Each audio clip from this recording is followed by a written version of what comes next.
Good afternoon, Cross Timbers. Today is Monday, September 16, 2013. This is Texan TV News from the Tarleton State University campus in Stephenville, Texas, and I am Keli Jo Cummings. In today's headlines, breaking news, shooting in Washington, D.C. Tarleton Texan football wins big over MSU. Eddie Routh heads to court for another pretrial hearing. High-level radiation found in Texas military bunker. Arizona mother suspected of killing her children. The Texas NAACP visits Tarleton campus. U.S. and Russia agree on Syria's chemical weapons. And today's top story. This just in from the Associated Press. A shooting occurred in a naval yard in Washington, D.C. at 8:20 a.m. At first, there were only a few people believed to be injured. Later, reporters say that there have been multiple fatalities.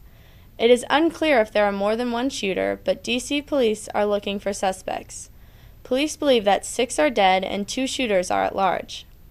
In campus news, the Texas National Association for the Advancement of Colored People, more commonly known as the NAACP, came to Tarleton for a business meeting on Saturday from 10 a.m. to 4 p.m. They visited the West Side Cemetery to talk about the historical removal of black graves in the 1920s. From the West Side Cemetery to Mount Olive, located on Langleyville Highway. Tarleton students Monet Gerald, Houston Hall, and Alyssa Wynn showed the NAACP the research they had done on the Mount Olive Cemetery.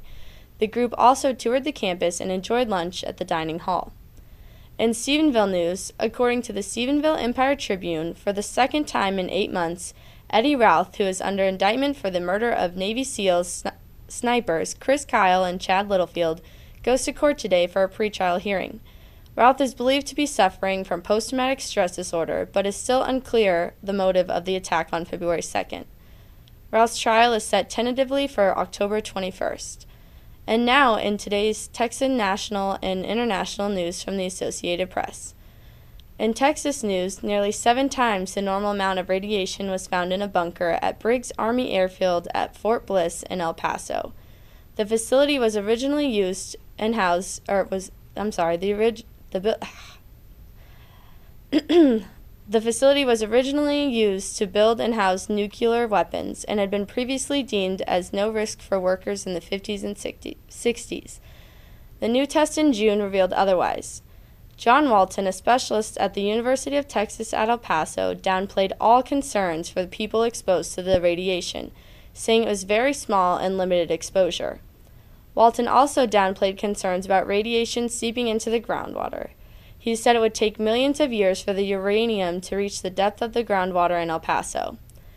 In national news, 2 children were found dead in a California hotel after their mothers failed a suicide attempt.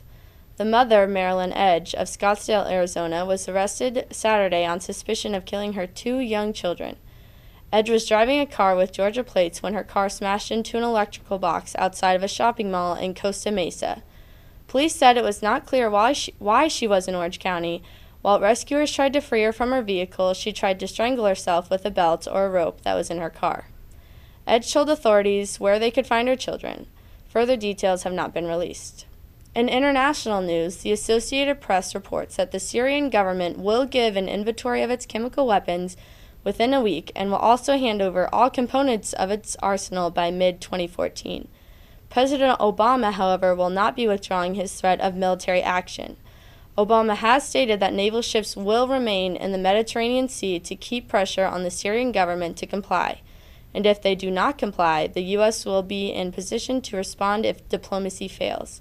In sports, on Saturday, Tarleton's football team won their kickoff Lone Star Conference game against the Midwestern State University Mustangs 27-24 in a third-quarter comeback. Students traveled from Tarleton and alumni came from around the DFW Metroplex to support the players. In weather, according to the National Weather Channel, today we can expect a high of 91 and a low of 70, with a 30% chance of rain. This has been a production of the Texan TV News, a product of the Texan News Service from the Tarleton State University campus in Stephenville, Texas. You can follow the Texan News Service on Facebook and Twitter, and check out the website at www.texannews.net. For all of your local, state, national, and international news, as well as for all of your entertainment and sports news.